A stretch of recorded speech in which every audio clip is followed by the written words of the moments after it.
The Federal Executive Council on Wednesday, January 17, expressed concerns over rising cost of goods and services in the country. Meanwhile, President Bola Tinubu has mandated the Presidential Council on Industrial Revitalization as well as the Presidential Council on Fiscal Reform and Tax Policy Review to fast-track their reports and reviews and come up with recommendations so that the rail sector and citizens can begin to enjoy the impact of the renewed hope agenda. Joining me tonight to speak on this as well as the rising cost of goods and services in Nigeria is a friend of the House, a startup attorney, financial and economic expert, Omoruyi Edoigiawerie. Thank you so much for joining us in Politics Tonight, and happy birthday to you. Thank you. Thank you. So let me first get your reaction as to why Nigeria continues to experience a steady rise in the cost of goods and services. Well, a lot of things are tied to our economy, and we're battling uncontrolled inflation. And I think several times sitting on this table, we've analyzed the issues. The failure of our indigenous production system has really hampered a lot.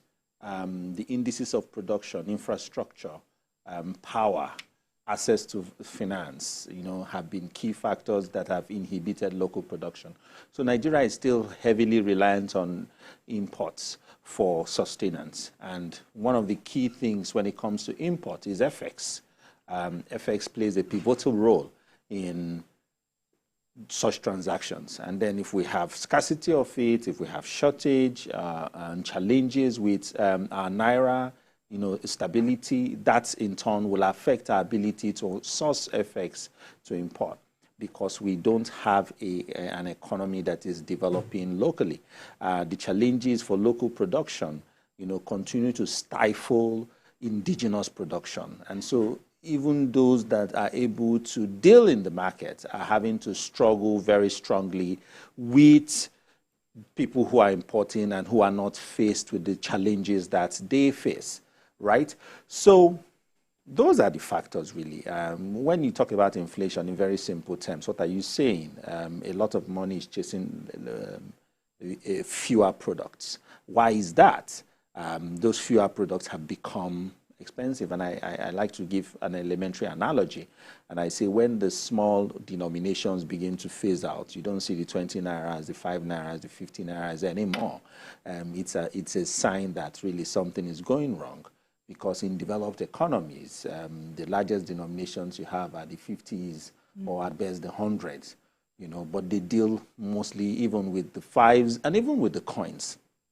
But we don't have that here. 1,000 is becoming the norm. 500, has taken place. And so these are some of the things. And how have we gotten here? Because we have for a long time relied sustainably, on external sources for food, for literally everything, right? I cannot think of what we are not importing. And we're importing because we're not producing locally. What have we even seen in the last 1 year? That even the big names that have stayed in the country over time are closing shop because it's no longer financially or structurally or logistically convenient for them to continue producing.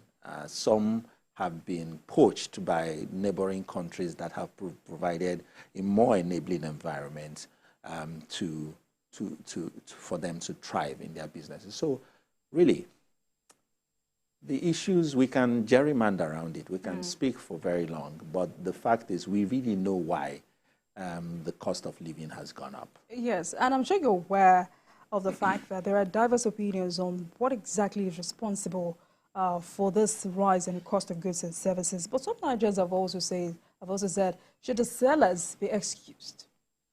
So, there's this opportunistic behavior where people try to take advantage of happenstance or of the economic challenges to maximize profits unjustly, I would say.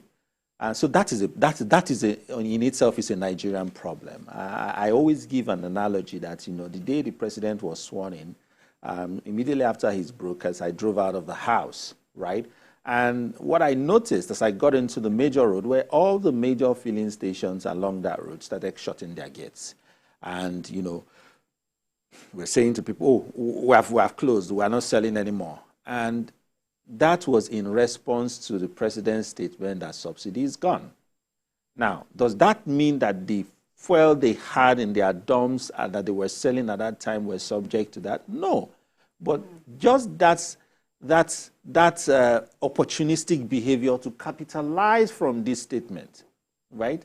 And so you even have, again, people who will tell you that, oh, fuel has gone up, so I have to increase my my goods and services. So they're not excused, but really, our dependence on certain things, petroleum being one of them, is so intertwined with our everyday existence that it's oftentimes difficult to really extricate, right? So even that vegetable seller who really may not directly bear the brunt because she's farming from her farm, but the logistics supply chain would have gone up. The manpower, you know, would increase. And so these are some of the things that affect, you know, the cost of staple foods. But I think that also, it's also because government has not played a very clear role in standardizing staple foods. And I have always said it, and I said that here in June, or either June or July last year, that what government needs to do in the immediate is to have a price standardization approach.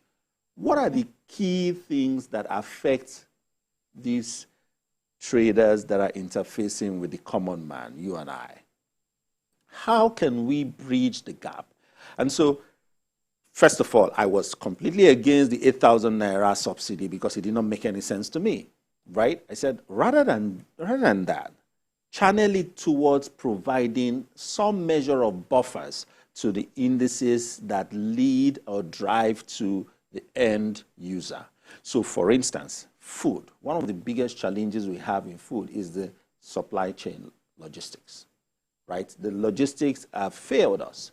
We have problem with our rand, you know, and we can go on that for the next 1 hour discussing the challenges we have with our land infrastructure.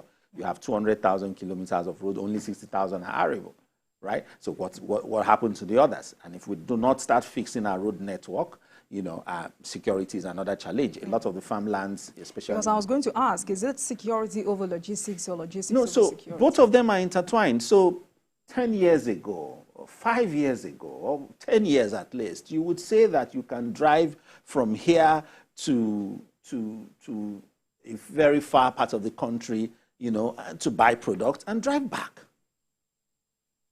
And, you know, before we had, you know, fintech solutions, digital banking, we forget that in this country, there were times when people traded in hard cash. And so you have traders pack bags of money, get on the road, and move to sell their products and services. That is not the case anymore. And the challenge for that is both the failure of our road network and the security challenges that we continually face. So farmlands, right? We have seen in the news, you guys have reported the news, how many times farmlands have been invaded, destroyed. We also have the issues of flooding, right?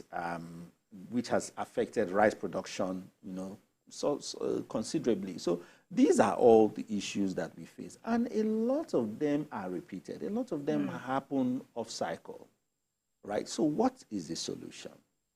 Attack these things from the root cause. You know, we like a band-aid approach to issues at times. Palliatives only give you temporary relief. When you go to the root of a problem, you're able to address it decisively, right? So look at our supply chain. One of the things I said at that time was, look, let's look at transportation. If you really go to the source of a lot of these food products, you will find that these products, the price increase is not as astronomical. Are basically little buffers. But it is that chain of bringing it from that far place to city centers like Lagos, Port Harcourt, and Abuja that are the challenge. And then the trailer trucks will tell you how they have to protect themselves, the challenge they face on the road, they tell you the cost of fueling, they tell you the cost of manpower. What happens if we focus on a real system to enhance food production in this country? Government can intentionally focus on having a real network that channels the major hotbeds, food hotspots, and can circulate them. And the fact is the truth. You and I know where yam is cultivated in their large numbers. You and I know where there's rice. You and I know where there's tomato. You and I know where there's onions. You know where there's garri. We know where these things, and these are the staple meals we eat in Nigeria. Why don't we have a proper transportation network? Logistic supply chain, rail transport, that moves these things from these hotspots, to the city centers where they are bought in large quantities.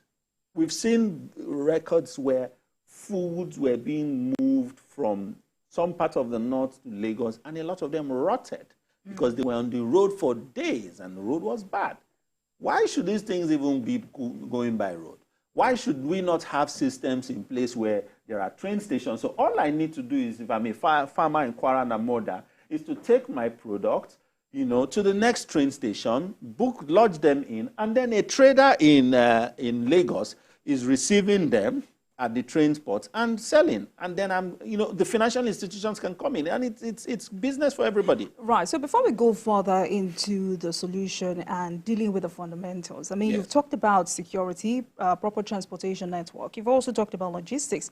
But there are some stakeholders who have said the Nigerian government should also be blamed for its inability to use direct control measures to reduce rising commodity prices in the country. Where do you stand in all of this? So you see, it's easy to blame government, right? Because Absolutely. government has repeatedly not shown the right political will towards addressing issues decisively. So we've always liked that band-aid effect. Oh, is there something going wrong? Okay, you know what? Let's put a few thousands together. Let's look for people who have challenges, and let's give them some money, right? What can 8,000 do for you and I? And even the poorest of the households, if you say you are battling inflation, one of the things you will know is that 8,000 in an economy where there's a serious inflation problem means nothing. Until government shows that sincere political will. And I do hope that this administration is going to walk the talk with a lot of things that they have said. You will continue to have a situation where people heap the blame on them, and rightly so. Right? And if you want to have a food price standardization approach for staple foods, you also have to create a situation where the bottlenecks that these traders rely on are removed. So if I say to you, don't sell beyond X amount, right? I have got to make sure that the things that you rely on as an excuse to sell beyond X amount are no longer there as a problem. And if I don't provide those buffers, then there's a challenge. Even beyond this logistics, we have a taxation problem in this country. And I do hope that the Oyedele panel, the presidential panel on tax reforms, is working assiduously to fix this. Double taxation is a challenge. I was talking to someone who said something to me, and he said, look, do you know that to run a logistic bike in Lagos, you've got to get over 45 receipts, 45 permits, some of which are not even within the Lagos jurisdiction. And if you really do an analysis, how much trickles down to the coffers of government? How much is lost in the SEDO? We have no business having more than 10 taxes across the entire country at very best. And then work out an arrangement where every part of government that provides a service gets their own chunk of this tax. But there's a centralized system of taxation, knitting it up. And not a situation where everybody wears a red jacket or wears a yellow or lemon green jacket and runs into the road, goes to traders, and different permits are flying up and down the place. These are some of the factors. So the trailer man from the north to Lagos will tell you how many receipts he has to show before he gets to Lagos. These things, the thing about, when you talk about inflation, And you talk about the challenges with, a flagrant increase in prices. It is the end user that suffers. The businessman only does what? Increases his cost. And so when you increase your cost, you don't feel the heat as much as you and I, whose salaries may not have increased, whose revenue remains the same, and who are having to now use double or triple what they used a couple of years ago to get certain services or get certain goods. And so I saw a reel the other day. Everybody is eating heavily into their savings. Right, so let's go back to the issue of cash transfer. Is conditional cash transfer or unconditional cash transfer the problem here, or the implementation of that policy in Nigeria? This is the problem. And the policy is the problem. I'll tell you that while we've got to look at the implementation properly.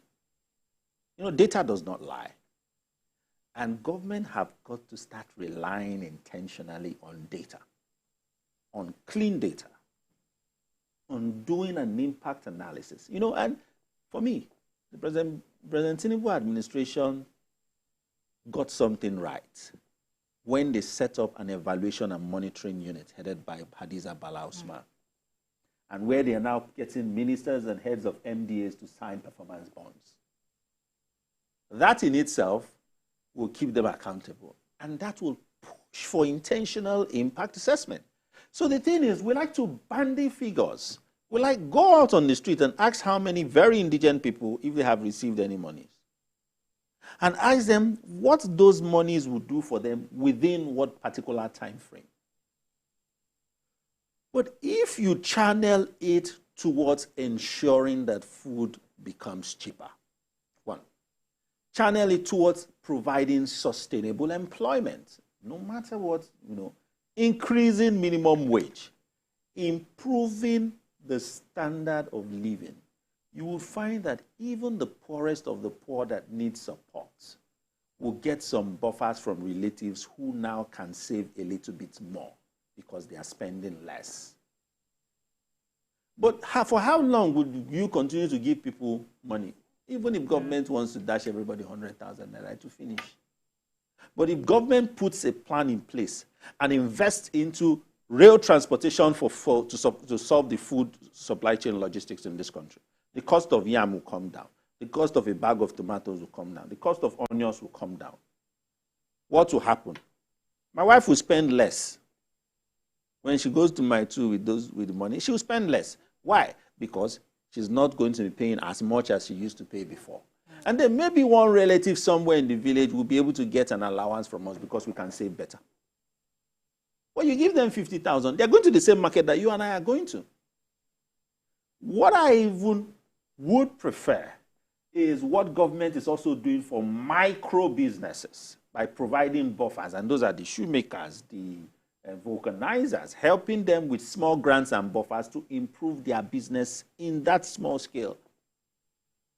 Those are things, you see, for me, and my friends and everyone knows, if it's not sustainable, I wouldn't do it. I don't do things to gerrymander. Government has got to realize that, look, the key thing here is sustainability. We've been banding figures of giving poor people or giving the indigent or giving lower class money over time. And from pocket money to this money to that money, now to subsidy relief or whatever it's being called. One thing that has continuously happened is that the monies we've always questioned whether those monies got to the source. So I think that should be the problem. And we've not been able to gauge impact. And what is the definition of insanity? Doing the same thing and expecting a different result. So the policy might not be the problem. As I said, it could be the implementation. I mean, obviously it is implementation. We have an implementation problem. And I think that's why the president has said, look, I'm going to have a unit that's going to evaluate everyone. Your business is going to be that everyone is doing what they're supposed to do. Ministers, you're going to give me a performance bond. I've got to see that you're performing. And if you're not performing, I'll kick you out, right?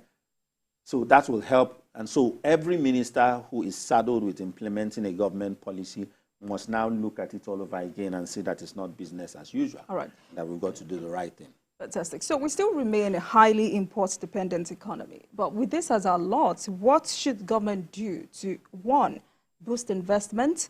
Is the cost of business in Nigeria? So already, the Buhari administration, before leaving, left a gift for the Tinubu administration, the Omnibus Act, the Ease of Doing Business Law Act. Starting point is to ensure that that law sees the light of the day in implementation by ensuring that we open up our system and improve processes. The president says that has begun. Well, it has begun, but there's a lot to do. And government must now begin to work with private sector practitioners who feel the brunt, who understand the challenge, and who oftentimes interface with these investors. So I speak to investors who want to invest in startups in Nigeria. And one of the biggest challenges they have is capital importation and capital exportation. And so that's one thing that you must fix, right? Ease of doing business, getting permits, right? The ease of registration, I continue to say, and I continue to commend CAC. It is easier today to register a company than it was 2-3 years ago.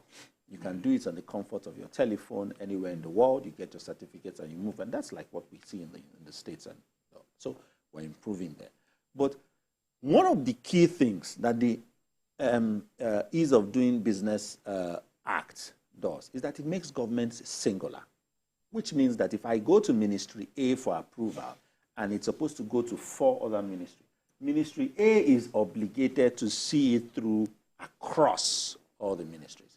So the starting point is to ensure that that synergy, because I provide services to clients, the key problem you have is a disconnect, even within government. And this will say, oh, this is how we do our stuff. Don't say, this is how we do our stuff. Oh, no, we don't do it this way. There is no synergy. And so there's no synergy. And I continue to say, government is one. So I don't understand why you're telling me I've got to do this, this is this is how we do their thing. No, I don't know what they're saying. We must see government as singular and see that the onus is on us to ensure that we all help each other do the right thing. So where is that challenge from? Well, the challenge is from the long-term red tapeism and bureaucracy that has pervaded our civil service and public sector. And the lack of consequences, the penchant for mediocrity and anyhowness, right? We saw in this country where a minister came to work early and shut out employees who came to work late, and the employees locked him in and literally had to make him beg. We've seen in this country where chief executives who have been appointed to go to certain MDAs are locked out and said, we don't want you. Right? That level of rascality and indiscipline has to be checked. And you only do that by ensuring that there are penalty for consequences. It is a lack of consequences that have put us where we are. And you see, the Nigerian civil service, my mom retired meritoriously, right, after 35 years, and she would tell me before she passed that, look, the civil service has the best set of rules. The problem is adherence. The problem is whether or not people are obeying it or whether or not they are undercutting the system. So, what needs to be done? You must now have, first of all, appointments into government office you must have technocrats and experts. Square pegs in square holes, round pegs in round holes.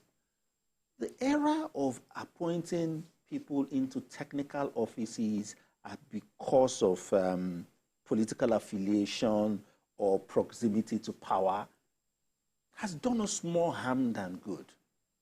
We just finished watching Nigeria's match, right? And thankfully we won. One of the things that you cannot afford to do is to bring somebody who doesn't know how to play football into the pitch because he's close to the coach. You continuously lose. So government has got to deploy that level of professionalism that goes into sports. To say, if you do not have the skill set to play this game, no matter who you know, you can't play it. Because if you play it, you will spoil the chances of those who know how to play it. So one bad minister, one bad DG, one bad actor who is not doing it right in his own ministry will spoil the till for everyone. And so when you bring technical aspects, I saw the Minister of Works, and he was looking at inspection, and he used his hand to test some of the materials. And he said, no, this doesn't meet specification. He picked it, and he was using technical terms to tell the contractor why this cannot fly. Now imagine me, very talented, very intelligent lawyer who knows a little about everything, right? But there's absolutely no way I will compete with a technical person if I were made Minister of Works. All right. So we've got to now start putting round pegs and round holes. People who understand the ministries where they are made leaders and who are able to galvanize the collective support. Like I always say, civil servants are the barracks. Ministers are, they come, soldier go, barracks remains, right? So you have to galvanize that support. Move with the people who you are in the same ministry with, right? Get them to see the vision. The problem is always that Superman effect. I'm the best thing after sliced bread. And so you come and you do all your razzmatazz and everything, and you don't leave institutional mechanisms in place. Mr. Omoruyi, let's take a break. And when we come back, we will look into other related matters to this issue. Tonight, I've been speaking with Omoruyi Edoigiawerie, a startup attorney and a financial and economic expert. Tonight, we're focused on the Federal Executive Council concerns over rising cost of goods and services. I will be right back. Please stay with us.